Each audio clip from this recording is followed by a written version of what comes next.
Assalamualaikum warahmatullahi wabarakatuh. Di sini saya akan menjelaskan tentang konsep dasar pembelajaran tematik. Ciri-ciri pembelajaran tematik.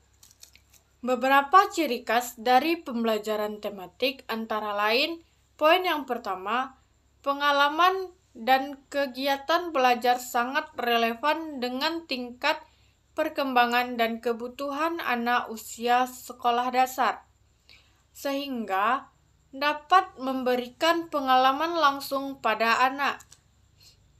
Poin yang kedua, kegiatan-kegiatan yang dipilih dalam pelaksanaan pembelajaran tematik bertolak dari minat dan kebutuhan siswa, juga melalui penilaian proses dan hasil belajarnya.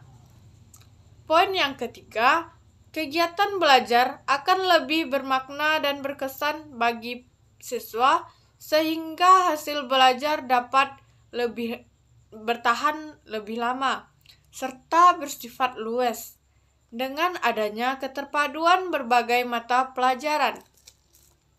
Poin yang keempat, membantu mengembangkan keterampilan berpikir siswa. Poin yang kelima, menyajikan kegiatan belajar yang bersifat pragmatis sesuai dengan permasalahan yang sering ditemui siswa dalam lingkungannya. Poin yang keenam, mengembangkan keterampilan sosial siswa sesuai kerjasama, toleransi, komunikasi, dan tanggapan terhadap gagasan orang lain. Ciri-ciri dari pembelajaran tematik. Poin yang pertama, berpusat pada siswa. Poin yang kedua, memberikan pengalaman langsung. Poin yang ketiga, pemisah mata pelajaran tidak begitu jelas. Poin yang keempat, menyajikan konsep dari berbagai mata pelajaran. Poin yang keenam, bersifat fleksibel. Poin yang keenam, hasil pembelajaran sesuai minat dan kebutuhan siswa. Prinsip-prinsip pembelajaran tematik. Poin yang pertama, terintegrasi dengan lingkungan atau bersifat kontekstual. Artinya, dalam sebuah format keterkaitan antara kemampuan peserta didik dalam menentukan masalah dengan memecahkan masalah nyata yang dihadapinya dalam kehidupan sehari-hari. Poin yang kedua, memiliki tema sebagai alat pemersatu beberapa mata pelajaran atau bahan kajian. Poin yang ketiga, menggunakan prinsip belajar sambil bermain dan menyenangkan atau joyful learning. Yang keempat, pembelajaran memberikan pengalaman langsung yang bermakna bagi peserta didik. Poin yang kelima, menanamkan konsep dari berbagai mata pelajaran atau bahan kajian dalam suatu proses pembelajaran tertentu. Poin yang keenam, pemisah atau pembeda antara satu mata pelajaran dengan mata pelajaran lain sulit dilakukan. Yang ketujuh, pembelajaran dapat berkembang sesuai dengan kemampuan, kebutuhan, dan minat peserta didik. Poin yang kedelapan, pembelajaran bersifat fleksibel. Poin yang kesembilan, penggunaan variasi metode dalam pembelajaran. Implikasi pembelajaran tematik. Yang pertama, implikasi bagi guru. Pembelajaran tematik memerlukan guru yang kreatif baik dalam menyiapkan kegiatan atau pengalaman belajar bagi anak, juga dalam memilih kompetensi dari berbagai mata pelajaran dan mengaturnya agar pembelajaran menjadi lebih bermakna, menarik, menyenangkan, dan utuh.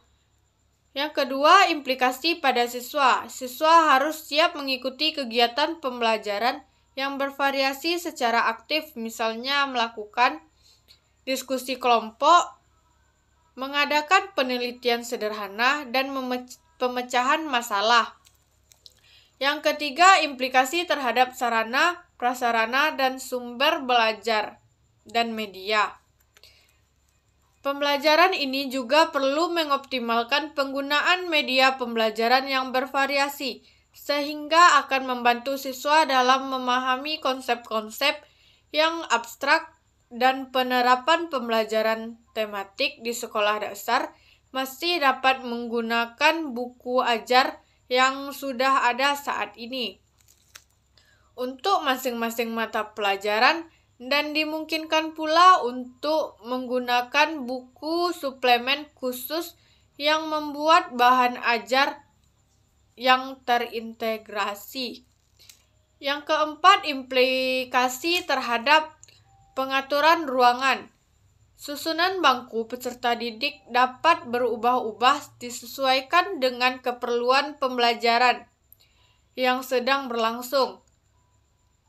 Dinding kelas dapat dimanfaatkan untuk memajang hasil karya peserta didik dan dimanfaatkan sebagai sumber belajar.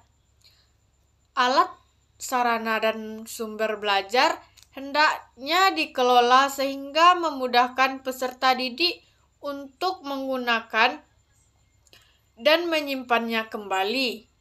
Poin yang kelima, implikasi terhadap pemilihan metode sesuai dengan karakteristik pembelajaran tematik.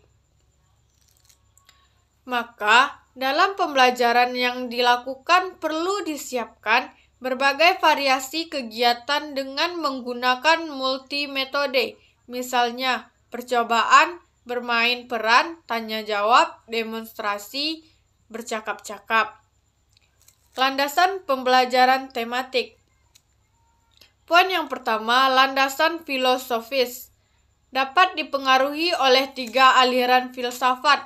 Poin yang A, progresivisme, bahwa segala proses kegiatan belajar dan mengajar antara guru dengan para peserta didik di sekolah harus menekankan pada pengembangan kreativitas dan menekankan pada fungsi kecerdasan peserta didik. Poin yang B, konstruktivisme, berupaya melihat pengalaman siswa secara langsung sebagai kunci dalam pembelajaran. Poin yang C, humanis, berusaha melihat para peserta didik dari segi keunikan, karakteristik, potensi, serta motivasi mereka. Poin yang kedua, landasan psikologis. Psikologis perkembangan diperlukan terutama dalam menentukan isi atau materi pembelajaran tematik yang diberikan kepada siswa agar tingkat keluasan dan kedalaman sesuai dengan tahap perkembangan peserta didik. Psikologis belajar memberikan kontribusi dalam hal bagaimana isi atau materi pembelajaran tematik tersebut disampaikan kepada siswa dan bagaimana pula siswa harus mempelajarinya. Yang ketiga, landasan yuridis. Dalam pembelajaran tematik berkaitan dengan berbagai kebijakan atau pengaturan yang mendukung pelaksanaan pembelajaran tematik di sekolah dasar. Landasan yuridis tersebut adalah Undang-Undang Nomor 23 Tahun 2002 tentang Perlindungan Anak yang menyatakan bahwa setiap anak berhak memperoleh pendidikan dan pengajaran dalam rangka pengembangan pribadinya dan tingkat kecerdasannya sesuai dengan minat dan bakatnya. Pasal 9 Undang-Undang Nomor 20 Tahun 2003 tentang Sistem Pendidikan Nasional menyatakan bahwa setiap peserta didik pada setiap satuan pendidikan berhak mendapatkan pelayanan pendidikan sesuai dengan bakat, minat, dan kemampuannya. Assalamualaikum warahmatullahi wabarakatuh.